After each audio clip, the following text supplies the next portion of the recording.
Bienvenue dans la vidéo de présentation de la tunique Boré. Pour bien démarrer, après avoir lavé et repassé votre tissu, pliez-le comme cela, en fenêtre, les lisières ramenées vers le milieu. Placez ensuite le dos et le devant au pli du tissu.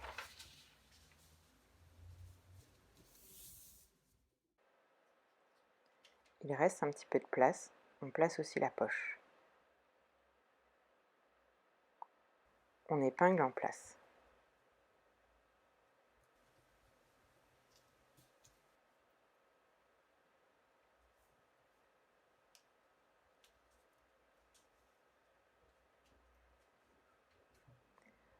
On coupe ensuite le tissu restant.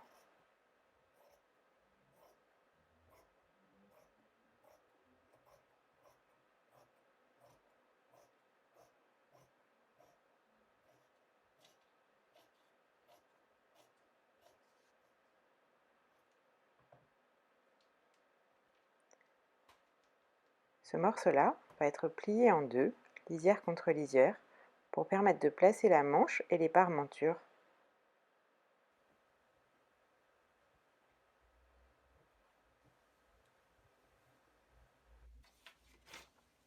Les parmentures sont placées au pli. Pour vérifier le droit fil, on mesure la distance depuis la lisière jusqu'à la grande flèche représentant le droit fil. Elle doit être égale en haut et en bas. On épingle en place. On peut maintenant couper. On coupe au ras du papier. Les marges de couture sont déjà incluses.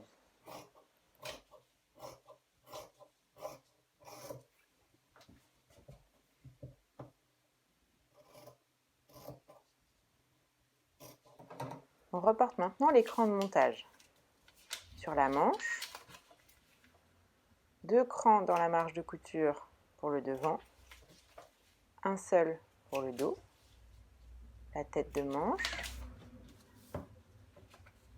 et l'ourlet.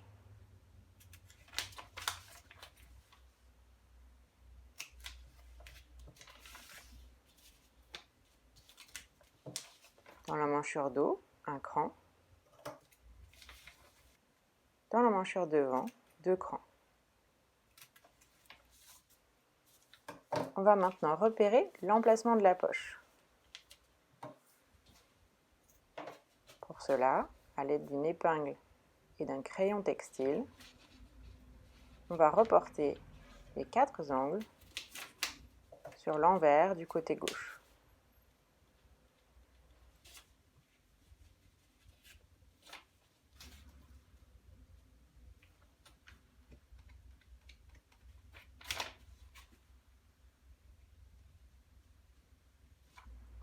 On reporte également la fente sur l'envers du devant.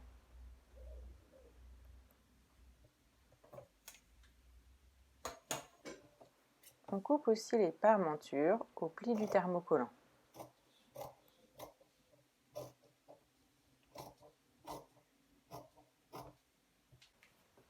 Pour thermocoller, on dépose le thermocollant côté collant contre l'envers du tissu.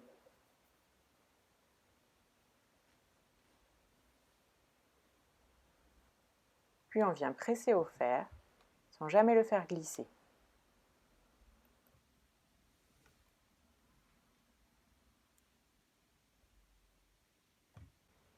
On reporte sur la parmenture devant la fente.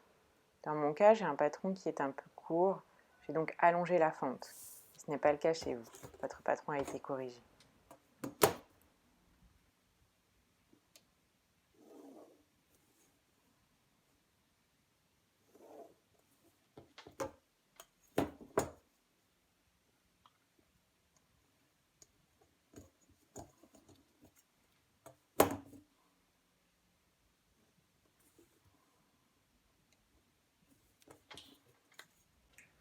Nous allons maintenant nous occuper de la poche. Posez les 2 morceaux endroit contre endroit et épinglez en place.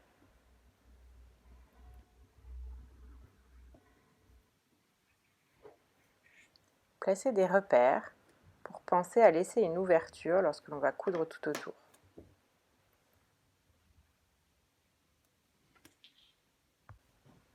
On pique à 1 cm du bord en démarrant sur un repère.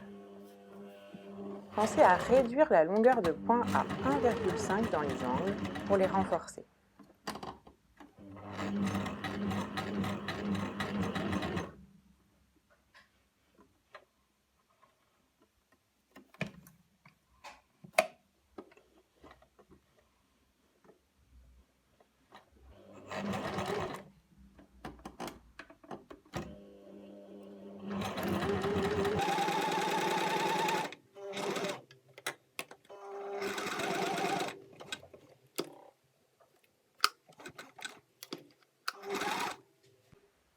On va maintenant dégarnir les angles pour pouvoir les retourner facilement. On enlève de la matière en s'approchant le plus près possible de la couture sans jamais la couper.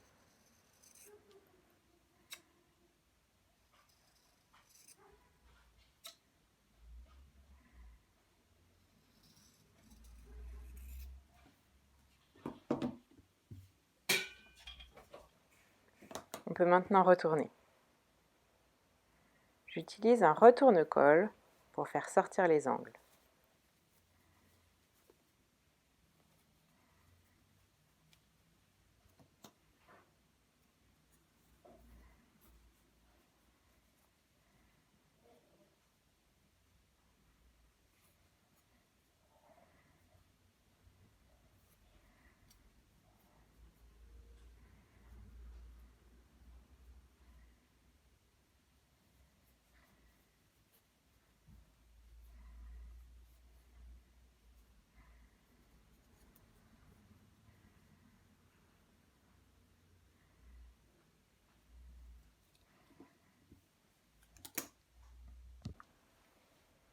Un petit coup de fer pour tout mettre bien en place.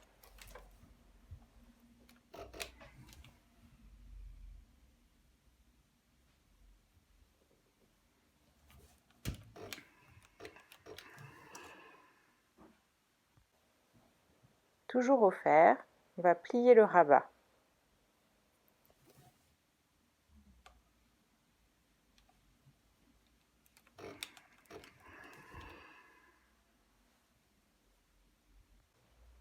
Pour maintenir le rabat en place, on coud un bouton.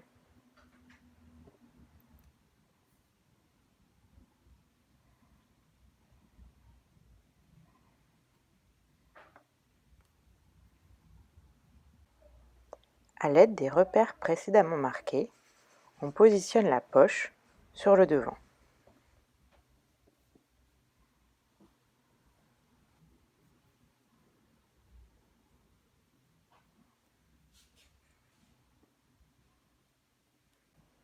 J'utilise le pied de biche pour ourlet invisible qui possède un guide qui me permet de coudre très près du bord.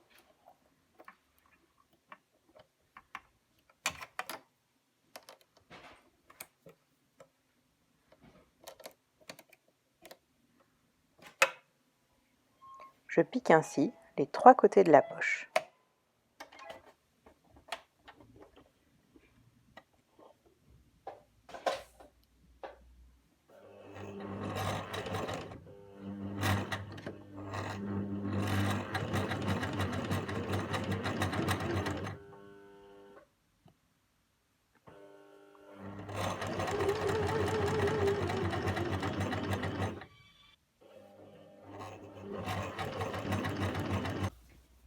On va maintenant assembler les épaules. On positionne le devant et le dos endroit contre endroit et on épingle.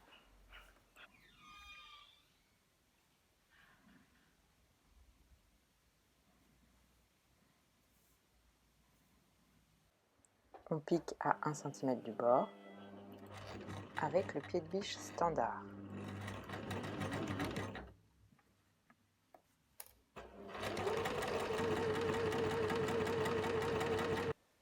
On ouvre les coutures au fer. On zigzague ou on surjette les valeurs de couture séparément.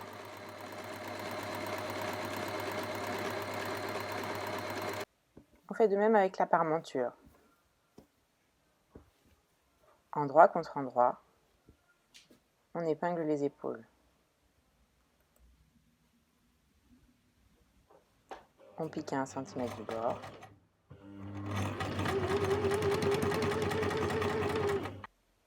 Et on ouvre les coutures au fer. On zigzague ou on surjette tout le tour de la parmenture. On pose ensuite la parmenture sur le vêtement, endroit contre endroit. On va épingler tout le tour en alignant bien les épaules.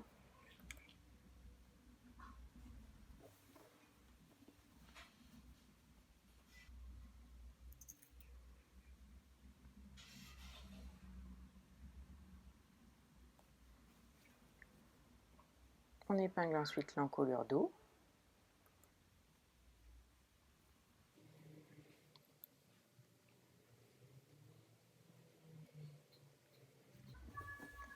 Puis le devant.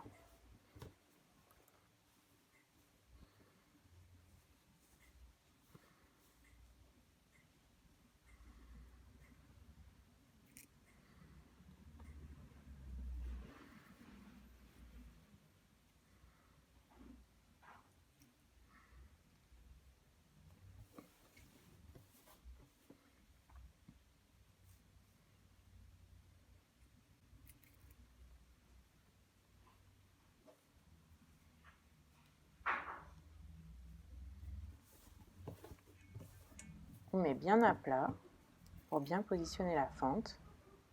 On épingle autour.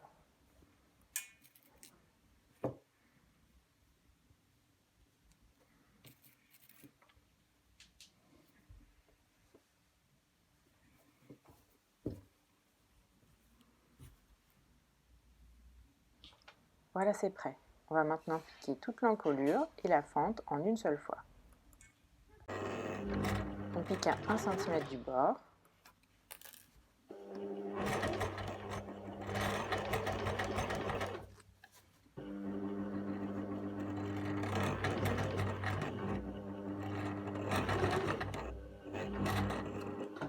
On réduit la longueur de point lorsqu'on arrive vers la fente pour renforcer l'angle.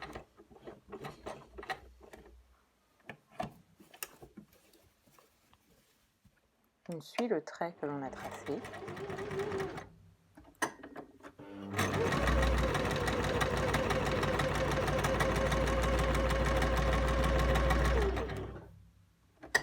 On réduit la longueur de point à 1,5 dans les angles du bas.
On va maintenant ouvrir la fente en Y.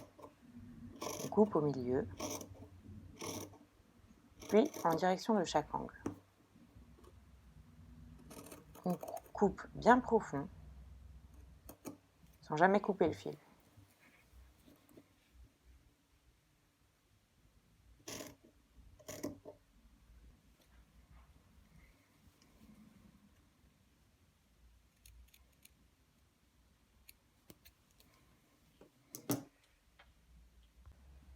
On va maintenant sous-piquer la parmenture, c'est-à-dire qu'on va coudre très près de la couture précédente la valeur de couture à la parmenture. Cela permettra à la parmenture de bien se placer une fois le vêtement terminé. A noter qu'on ne peut pas sous-piquer au niveau de la fente, mais seulement au niveau de l'encolure.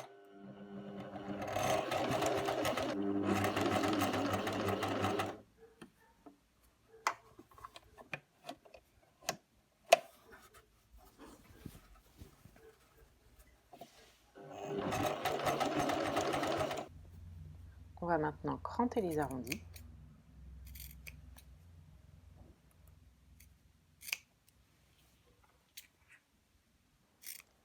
Et dégarnir les angles, c'est-à-dire enlever de la matière pour que l'angle se retourne bien.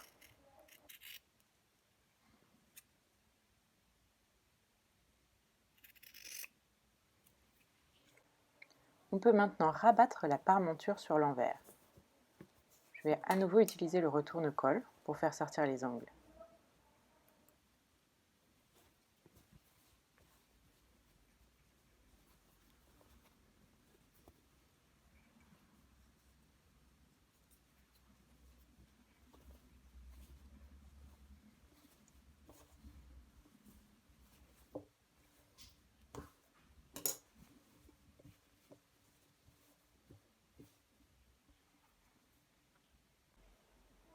Et de nouveau, un petit coup de fer pour bien placer tout le monde.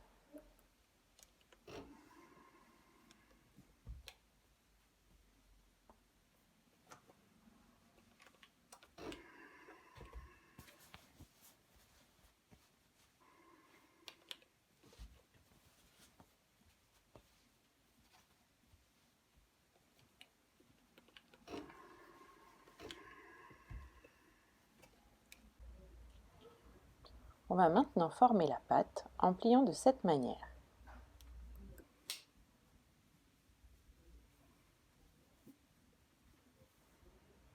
On va ensuite maintenir le pli par une petite couture horizontale en bas de la fente.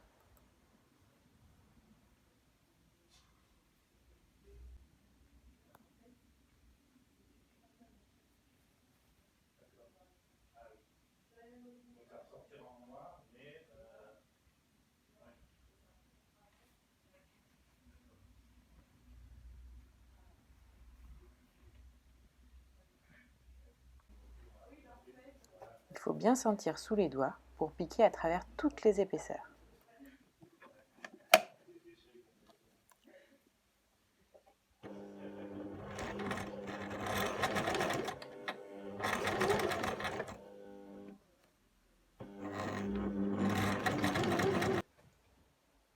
Pour les manches, il convient tout d'abord de définir la manche gauche et la manche droite. Aidez-vous des crans de montage. 2 crans indiquent le devant de la manche. Celle-ci est donc la manche droite.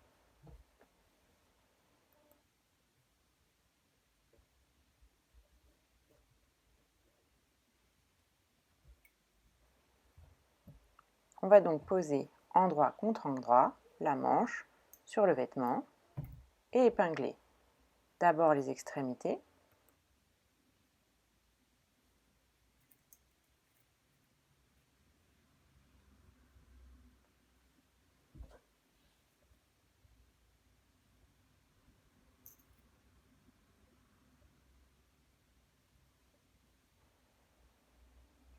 puis l'épaule,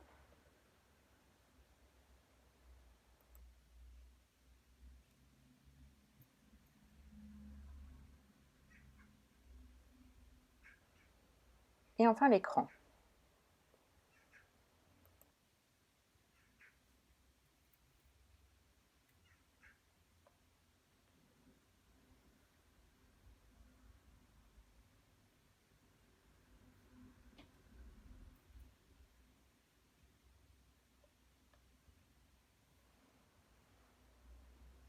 Rajoutez ensuite quelques épingles et le tour est joué.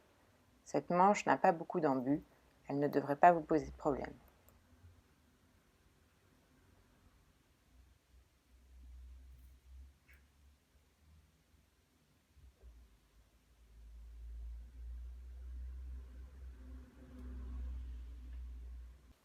On pique à 1 cm du bord.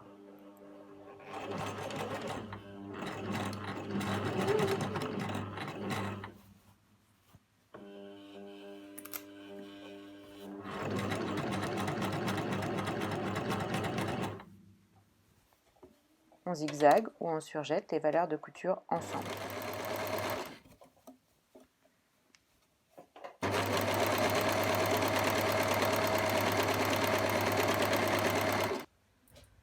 On va maintenant fermer les côtés et les manches. Pour cela, on pose endroit contre endroit et on épingle.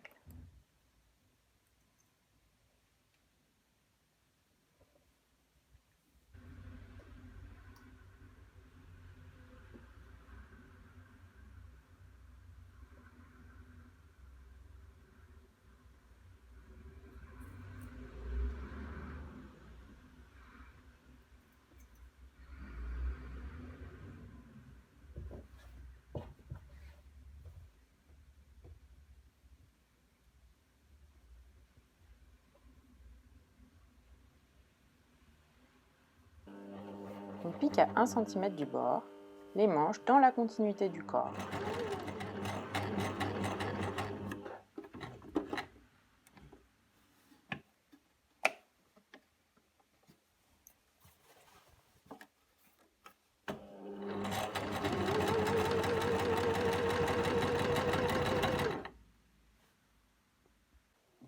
On ouvre les coutures au fer.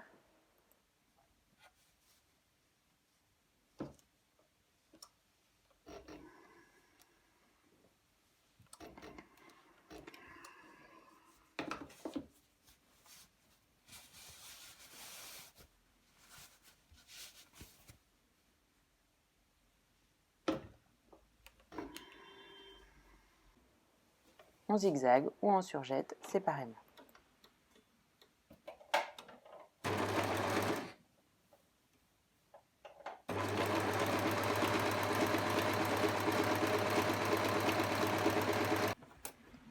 L'ourlet est un double rentré. On va faire une première série de pointillés à 2 cm du bord.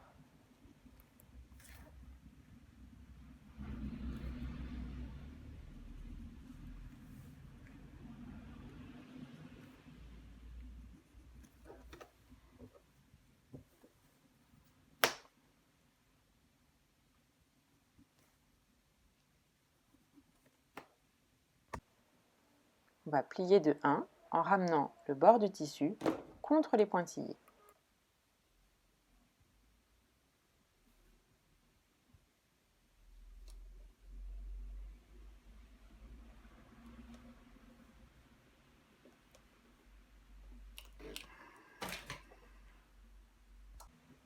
On va ensuite faire une deuxième série de pointillés à 2 cm du pli qu'on vient de faire.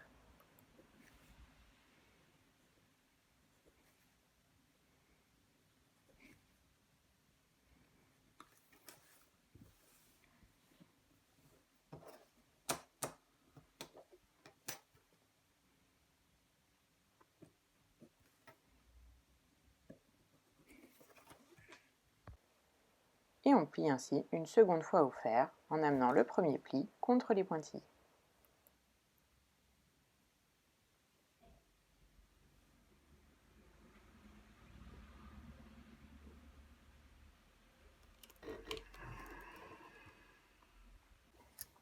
Quelques épingles et on pique.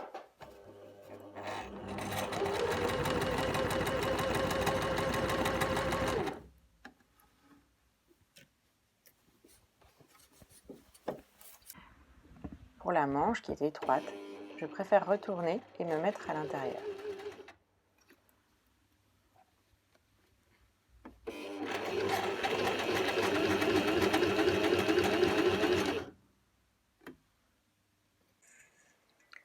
Placez les repères pour les boutonnières. Côté gauche, la première à 1 cm du bord, la seconde à mi-distance entre la première et le bas de la fente. La boutonnière du haut est horizontale, la deuxième est verticale.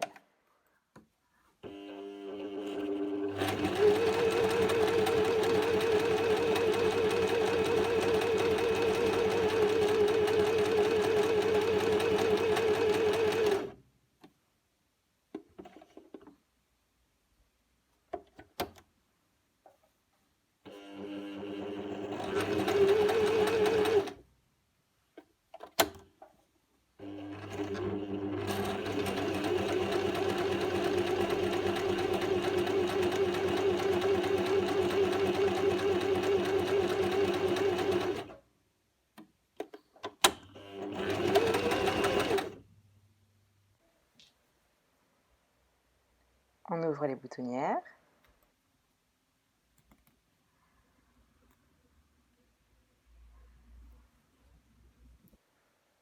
Et on coud les boutons en vis-à-vis.